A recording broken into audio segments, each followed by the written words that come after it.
Bismillahirrahmanirrahim. Assalamualaikum kaifahal wahai sahabat Fadilah Subuh. Semoga selalu senantiasa dalam lindungan Allah Subhanahu wa Ta'ala. Pada video kali ini, marilah sama-sama kita menyimak kisah masa kecil Nabi Muhammad SAW. Sebelumnya, mohon sahabat tekan tombol subscribe agar channel Fadilah Subuh dapat lebih semangat lagi untuk mengunggah konten-konten selanjutnya. Masa kecil Nabi Muhammad menyimpan kisah luar biasa yang penuh hikmah. Dikisahkan dari buku Sirah Nabawiyah, kisah kelahiran Nabi Muhammad SAW berlanjut saat sang ibu, Aminah, mengutus seseorang untuk mengabarkan tentang kelahiran anaknya kepada Abdul Muthalib, kakek Rasulullah. Abdul Muthalib sangat senang dengan kelahiran Nabi Muhammad. Kemudian beliau membawa Nabi Muhammad ke Ka'bah. Hal ini dilakukannya untuk berdoa sekaligus sebagai ungkapan rasa syukur kepada Allah atas kelahiran Nabi Muhammad. Sebagaimana tradisi suku Quraisy dan kabilah Arab pada umumnya, bayi yang baru dilahirkan akan dicarikan ibu susu yang berasal dari pedalaman. Hal ini dikarenakan bangsa Arab meyakini bahwa lingkungan di pedalaman tersebut masih sehat, steril dari berbagai macam penyakit, udaranya lebih segar, airnya masih bersih, dan bahasanya lebih fasih sehingga mereka mengirim bayinya yang baru lahir agar ia tumbuh di lingkungan yang baik dan sehat. Begitu pula dengan Nabi Muhammad. Beliau tidak hanya disusui oleh ibunya sendiri. Setelah Nabi Muhammad disusui ibunya selama 3 hari, lalu beliau disusui oleh Suhaibah al-Islamiyah. Beliau adalah mantan budak dari paman Nabi Muhammad, yaitu Abu Lahab. Kemudian wanita yang menjadi ibu susu Nabi Muhammad adalah Halimah as-Sa'diyah. Keluarga Halimah hidup di perkampungan kabilah Sa'ad bin Bakri. Perkampungan itu terkenal tandus, bahkan di Arab tidak ada perkampungan yang lebih tandus daripada kampung tersebut. Hewan ternak di kampung itu tidak ada yang tumbuh subur, semuanya kering dan tandus. Tidak jauh berbeda dengan kondisi kampung yang ia tempati, kondisi perekonomian keluarga Halimah pun sedang tidak membaik. Bahkan kedua bayinya terus menangis karena seharian tidak bisa mendapatkan air susu. Suatu hari, Halimah bersama perempuan-perempuan kampung kabilah Sa'ad yang lain pergi ke kota Mekah untuk menawarkan jasa ASI mereka. Dalam perjalanan menuju kota, ia juga ditemani sang suami yang bernama Haritsah dan kedua bayinya. Mereka mengendarai keledai betina berwarna putih kehijauan dan seekor unta yang sudah tua. Sepanjang perjalanan, keluarga Halimah merasa begitu sengsara. Di samping kendaraannya dalam kondisi lemah, kedua bayinya pun terus-menerus menangis. Sesampai di Mekah, perempuan-perempuan kampung kabilah Sa'ad pun mencari bayi-bayi yang hendak mereka susui. Namun sayang, dari sekian perempuan yang ada, tidak ada satupun yang mau membawa Nabi Muhammad kecil untuk disusui. Mereka khawatir tidak bisa mendapatkan upah yang cukup jika menyusui seorang anak yatim. Semua perempuan sudah mendapatkan bayi dan semua sepakat untuk kembali ke kampung. Namun hanya Halimah yang belum mendapatkan bayi. Halimah bertekad tidak akan pulang sebelum mendapat bayi untuk disusui. Kemudian Halimah pun menjemput Nabi Muhammad. Akhirnya Halimah dengan senang hati menyusui Nabi Muhammad. Setelah menyusui Nabi Muhammad, berbagai keajaiban pun datang kepadanya. Saat itu Halimah hanya mengendarai keledai di mana jalannya yang cukup lambat. Tapi setelah menyusui Nabi Muhammad, jalan hewan tersebut menjadi cepat.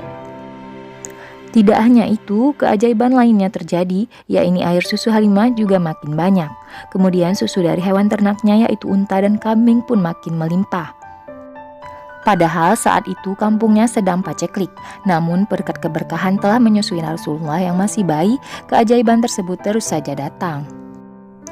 Dalam surah Ad-Duha ayat 6, Allah SWT berfirman yang artinya, "Bukankah dia mendapatimu sebagai seorang yatim, lalu dia melindungimu?" Di pedalaman tersebut, Nabi Muhammad kecil diasuh oleh Halimah as-Sa'diyah selama 3 tahun. Nabi Muhammad pun tumbuh menjadi anak yang cepat tanggap, telaten dan jujur. Ia juga kerap membantu temannya yang kesusahan dan selalu bersikap bersahaja walaupun ia terkenal memiliki kecerdasan yang luar biasa dibandingkan anak seumurannya. Apalagi ia adalah keturunan salah satu suku terpandang di kabilah Arab. Hal itu membuatnya disukai banyak orang, tak terkecuali teman sebayanya. Suatu ketika saat Nabi Muhammad kecil bermain bersama anak-anak lain, beliau didatangi oleh dua orang berbaju putih. Nabi Muhammad kecil sempat bertanya, namun tidak dijawab. Dua orang itu berkata dengan bahasa yang tidak dimengerti oleh Nabi Muhammad. Sontak hal ini pun membuatnya ketakutan, tak terkecuali teman-temannya. Mereka pun berlari mendatangi rumah Halimah As-Sa'diyah dan melaporkan peristiwa yang terjadi. "Apa benar yang engkau katakan?" "Benar, dan ia telah dibaringkan di sebuah batu, perutnya dibedah sambil dibolak-balikkan." Seketika itu pula wajah Halimah pucat. Ia pun berlari menuju tempat yang diceritakan itu. Tak butuh waktu lama, ia pun sampai di tempat yang diceritakan itu. Di sana ia melihat Nabi Muhammad kecil yang terdiam. Halimah pun berusaha menenangkannya. "Apa yang telah terjadi, anakku?" Dengan terbata-bata Nabi Muhammad pun menjawab, "Dua orang itu berbaju putih. Ia berusaha mengambil sesuatu dari tubuhku." "Apakah itu?" "Aku tidak tahu, ibu." Halimah pun merangkulnya sekali lagi. Ia pun sebenarnya ketakutan dan takut jika anak ini terjadi apa-apa atau ada keanehan lain yang tidak dimengerti. Untuk itu ia bersepakat dengan keluarganya untuk mengembalikan Nabi Muhammad kecil ke Mekah. Kelak selepas Nabi Muhammad kecil tumbuh dewasa dan dia akan menjadi rasul, barulah Halimah mengerti bahwa dua orang berbaju putih itu adalah malaikat yang diutus oleh Allah Subhanahu wa Ta'ala untuk mengangkat dan membersihkan keburukan dalam diri Muhammad kala itu. Setelah 5 tahun, Nabi Muhammad kembali kepada ibunya. Kemudian Abdul Muthalib mengasuh cucunya itu. Ia memeliharanya dengan sungguh-sungguh dan mencurahkan kasih sayangnya kepada cucunya ini. Terlebih lagi kecintaan kakek itu kepada cucunya ketika Aminah kemudian membawa anaknya itu ke Madinah untuk diperkenalkan kepada saudara-saudara kakeknya dari pihak keluarga Najjar. Dalam perjalanan itu dibawanya juga Ummu Aiman, budak perempuan yang ditinggalkan ayahnya dulu. Sesampai mereka di Madinah, kepada anak itu diperlihatkan rumah tempat ayahnya meninggal dulu serta tempat ia dikuburkan. Itu adalah yang pertama kali Nabi Muhammad merasakan sebagai anak yatim. Setelah sebulan mereka tinggal di Madinah, Aminah sudah bersiap-siap akan pulang. Ia dan rombongan kembali pulang dengan 2 ekor unta yang membawa mereka dari Mekah. Tetapi di tengah perjalanan ketika mereka sampai di Abwa, ibunda Aminah menderita sakit yang kemudian meninggal dan dikuburkan pula di tempat itu. Nabi Muhammad kecil oleh Ummu Aiman dibawa pulang ke Mekah, pulang menangis dengan hati yang pilu sebatang kara. Ia makin merasa kehilangan, sudah ditakdirkan menjadi anak yatim. Baru beberapa hari yang lalu Nabi Muhammad mendengar dari ibundanya keluhan duka kehilangan ayah semasa Nabi Muhammad masih dalam kandungan. Kini Nabi Muhammad melihat sendiri di hadapannya sang ibu pergi untuk tidak kembali lagi seperti ayahnya dulu. Tubuh yang masih kecil itu kini dibiarkan memikul beban hidup yang berat sebagai yatim piatu. Kenangan yang memilukan hati ini barangkali akan terasa akan meringankan juga sedikit sekiranya Abdul Muthalib masih dapat hidup lebih lama lagi. Tetapi orang tua tersebut juga meninggal dalam usia 80 tahun, sedang Nabi Muhammad waktu itu baru berumur 8 tahun. Sekali lagi Nabi Muhammad dirundung kesedihan karena kematian kakeknya, seperti yang sudah dialaminya ketika ibunya meninggal. Begitu sedihnya beliau sehingga selalu beliau menangis sambil mengantarkan keranda jenazah sampai ke tempat peraduan terakhir. Bahkan sesudah itu pun Nabi Muhammad masih tetap mengenangnya. Sekalipun sesudah itu di bawah asuhan Abu Talib pamannya, ia mendapat perhatian dan pemeliharaan yang baik sekali. Mendapat perlindungan sampai masa kenabiannya yang terus demikian hingga pamannya itu pun akhirnya meninggal. Pengasuhan Nabi Muhammad dipegang oleh Abu Talib, sekalipun dia bukan yang tertua di antara saudara-saudaranya. Saudara tertua adalah Harits, tapi dia tidak seberapa mampu. Sebaliknya Abbas yang mampu, tapi dia kikir sekali dengan hartanya. Sekalipun dalam kemiskinannya itu, tapi Abu Talib mempunyai perasaan paling halus dan terhormat di kalangan Quraisy.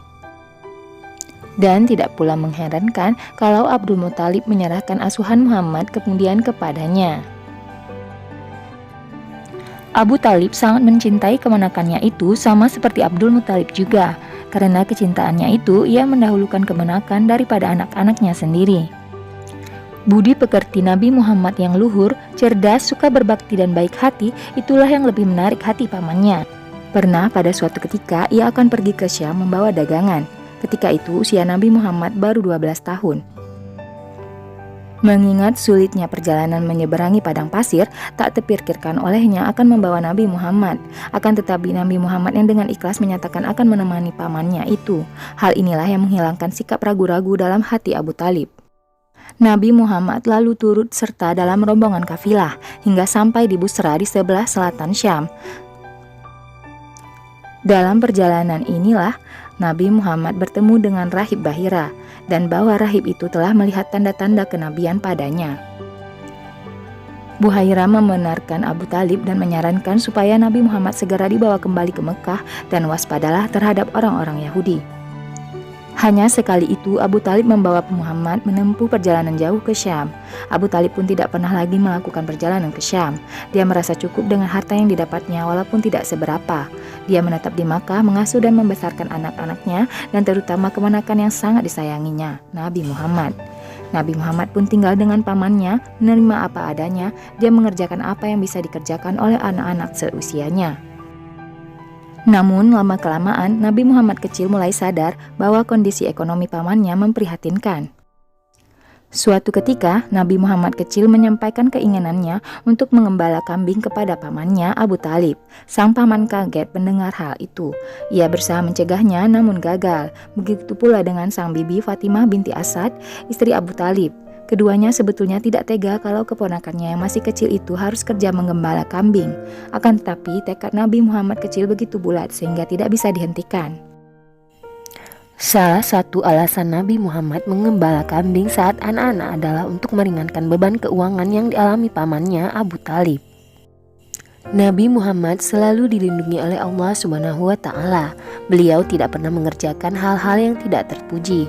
Sebagaimana seluruh nabi dan rasul sebelumnya, Nabi Muhammad adalah seorang mitsaliyah sejak lahir dan sepanjang hidupnya. Demikianlah sepenggal kisah masa kecil Nabi Muhammad SAW yang perlu kita ketahui sebagai umat muslim. Semoga bermanfaat. Terima kasih sudah menonton video ini. Jangan lupa like, komen, dan subscribe, dan juga aktifkan lonceng notifikasinya. Sampai jumpa di video selanjutnya. Wassalamualaikum warahmatullahi wabarakatuh.